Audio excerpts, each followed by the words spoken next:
Hello people, this is Tony Diamond. I'm a musician. I've been a musician for 22 years and written 25 albums, and this is the story of me and my Strats.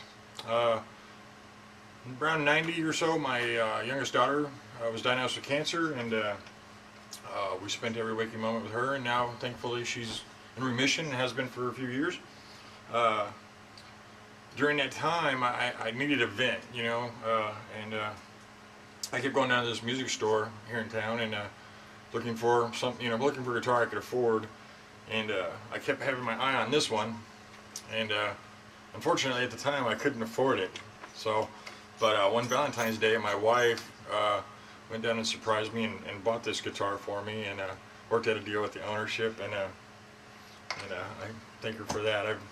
Like I've said, I've written 13 albums on this thing, and it's proven its worth every time. So it's been I play with it on shows and on the road, and it's been dropped several times. Not easy with my guitars by any means, throwing them up and spinning them around and stuff like that. So she's been dropped quite a few times. She's got cigarette burns on her, so she's got good road work on her. It's all stock. The pickups were changed for the simple fact that it got dropped one too many times, and the pickups got fried in it.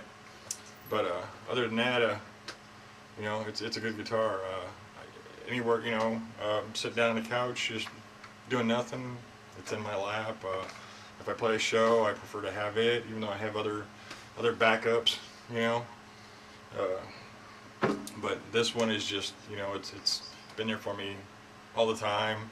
Other than breaking down once in 9 years, 10 years, it's been a pretty solid guitar. So I guess my head's off to people at Fender who make these things, and have the acoustics and the basses and the whole 9 yards. So being that whoever built this guitar and this company, they sold me on the rest of my Fender gear, because she's the toughest girl I know. Even use one of these old things. So that's the story of me and my Strat. Good workmanship, good, everything that went into this caused me to do all the other things that I do. So thank you, Fender, for having such great guitars, and maybe I'll buy 30 or 40 more.